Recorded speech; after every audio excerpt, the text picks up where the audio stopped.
Hello again, a magnificent Monday to you. You are looking live once again inside the Tier 4 studio in Morgantown, West Virginia, where we go good on good every single day, or every third day, I guess. But for the Charleston Daily Mail, I remain Mike Casazza, and you once again are in for a treat. The 10th day of practice for West Virginia's preseason football camp was something of a reward for the reporters who have covered it thus far, who have shown up to the 4 times that the doors have been open to us. Got to see them go ones versus ones, twos versus twos, offense versus defense for about 10 minutes, and it was kind of enlightening. Really hadn't seen that before. We'd ask questions, we got, coach speak, very cautious answers about who was where, how is this going, what do you think of this position battle. But today you got to see some of those questions answered in a live forum, which is really interesting because there's always developments. Position changes are a part of camp. We have 2 more new ones to consider now. Linebacker Garrett Hope played the outside last year, played the middle in the spring, was back outside in the preseason here. He's a fullback now. Big body, was great on special teams last year, loves to run down and just hit people in that regard. Maybe that's a fit of fullback. Didn't get to see it today. That's still in an infancy position right now. But that's something that I think they're thinking of maybe long term, especially when you figure the wear and tear at present that's being put on Eli Wellman, the true freshman. And also what Garrett does is he gives them a little bit more continuity of flexibility in that fullback, inside, receiver, tight end position. Cody Clay can play all 3. Will Johnson can't play all 3. He's more of a tight end inside guy. Eli Wellman probably more of a fullback tight end. They're missing one part there. You have 2 guys who can probably catch passes in Clay and Will. Clay can obviously line up in the backfield. He's not going to carry it. Eli more of a backfield and out guy. I think probably Garrett Hope do the same thing. I don't expect him to be running passes, so maybe he's a fullback tight end guy. Also, Stone Underwood, junior college transfer. A lot of us thought maybe he would be the starting center, perhaps a backup. That position apparently is going really well with a pair of redshirt freshmen right now, which I'll name in a second. Don't change that channel yet. But Stone was at right guard today. It looks like he's going to rep at both guard positions for a little bit. Maybe he finds some comfort in one of those 2. And again, that could be a long-term fit for him now because while he is a junior with a red shirt, you have 2 redshirt freshmen in the middle. So do the math in your head. Maybe a long-term fit for him would be a guard. And it's really hard for a junior college kid to catch up at the center position when you arrive in May and not in January. Other guys had a head start on him. But when they rolled the first team out today, it was really interesting because you had some injuries out there. Some guys in red, some guys in green. They kind of juggled at least who you thought might be in their respective positions. In red, we already knew Nana Kyram out for the year, shoulder. Dante Campbell, another shoulder. Not sure where it stands with him. It's not good news, obviously. He had it surgically repaired. He missed the spring. It popped out again. And if you're a receiver and you're an inside guy like Dante, who, despite his height, was an inside player, you need to use that arm not just to catch passes, but to leverage yourself and block. And if he can't do that freely, without hesitating, then that's a bad thing for him, obviously. Adam Pankey, offensive lineman, tore an ACL, missed the spring. I think people thought maybe he can come back in the fall. Who knows, but he's still rehabbing. And Juwan Snow, poor guy, really talented player. Looked like he was going to be a fixture at linebacker for a couple of years.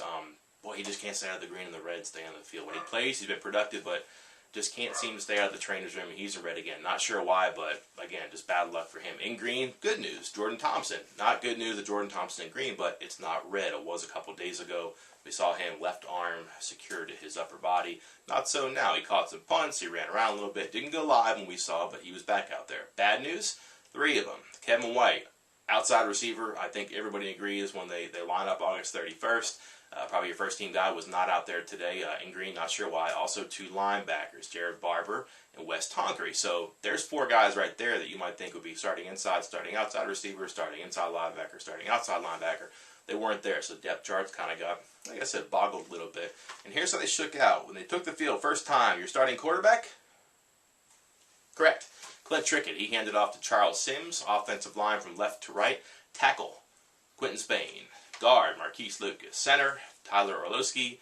Guard was Mark Lewinsky. And tackle on the right, Curtis Fight. Receivers, Ronald Carswell and KJ Myers were outside. Carswell, we didn't know, inside or outside guy. He goes outside, maybe because Kevin White wasn't there.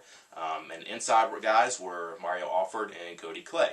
Again, what's interesting about Kevin is they've maintained they're going to play their best 4 receivers at those spots if they go 4 wide. So you could see a guy, theoretically, who maybe is an inside guy like Carswell playing outside. Maybe the same thing for Shelton Gibson, too, an inside guy, we think. who gets to play outside. But if they're in that consideration for top 4, top 5, they're going to play one of the spots when everyone's open. So Carswell could very well be an inside guy, but because an outside guy was missing today, he went in there. I'm going to assume that was the case because Jordan Thompson is an inside guy for sure. He wasn't there. Cody Clay slid in. If Carswell was definitely an inside guy, he might have been there in place of Mario, but at least they want to rep Carswell outside. And from the talk of the coaches lately, he has been an outside guy specifically, so this is at least a continuation of the conversation we've had with coaches. Defensively, your line, Will Clark and Eric Kinsey. Outside. Kinsey, sophomore, has had a really good camp apparently, and Shaq Rowell in the middle. Outside linebackers, pay attention here. Brandon Golson was one. Isaiah Bruce, who was what we thought a sure thing for the middle, played outside. Your inside guys were Nick Kwiatkowski and Doug Rigg. A couple of you would ask about Doug Rigg. Where is he? What's he done? Well, good enough to be first team on this day. Cornerbacks, 6 of them, right? So pick 2. What does it mean? We don't know. But for this particular drill, Travis Bell and Ishmael Banks. And Dana Holgorsen said today he thought Ickey Banks was playing as well as anybody there. So today that was his reward. Your safeties, of course, Carl Joseph and Darwin Cook. The reps that they did, very limited stuff. A little bit of left, a little bit of right. But we saw one thing that was really interesting. On one play, maybe the 3rd or 4th of the scrimmage, Clint Trickett went to the line, saw something he didn't like, backed out, changed the play as he responded to Nick Kwiatkowski moving in the middle from middle-ish position to over to his left. So the right side had more people. Clint Trickett changes the play. The run goes right. Glowinski takes the defensive end. Curtis Spike goes up, stands up. Nick Kwiatkowski. And there was a huge lane for Charles Sims. And you saw when he hit that gap, he opened up and he was gone. A good block on the outside from KJ Myers, too. It worked. But there was a nice continuity there in thinking from the call to the blocking to get into that second level. It all worked very, very quickly.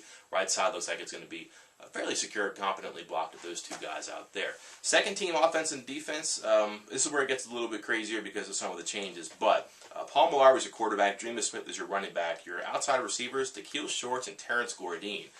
I'll give you 5 points if you thought those would be your guys. Your inside receivers, Shelton Gibson and Devontae Mathis. Offensive line, left side, you had at the tackle position, Pat Egger. Guard was Russell Houghton. Center was Tony Matteo or Matteo. Dana Holgorsen saying Matteo. I'm going to go with Dana Holgorsen. Right guard was Stone Underwood. Right tackle was Nick Kindler. Interesting there. Kindler can move around. Egger can move around. They look like they may have found spots at those tackle positions. Egger had been inside a guard before. Kindler can move around, like I said. But right now, that's where they had those 2 guys. Your defensive line outside was Noble Nwachukwu and Dontrell Hyman. Christian Brown was in the middle. Your linebackers were outside Dozie Azima and Sean Walters was inside. Al-Rashid Benton was outside. And there was a guy with number 40. I'm not sure who it was. I'm going to assume Hodari Christian because he had been playing. But there was a 40 with no name on the roster we were given.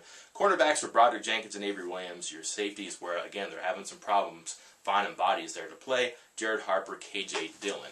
Those are your first team offense and defense there. The highlight, I guess, for the second team was, and this is more of a highlight of how fast they want to play, nice little touchdown pass on just a slip play from moving outside of the pocket. They rolled out, they kind of pressured the right side of the field. Millar threw a nice pass to Terrence Gordine up the sideline. Jared Harper couldn't close in time to make the play.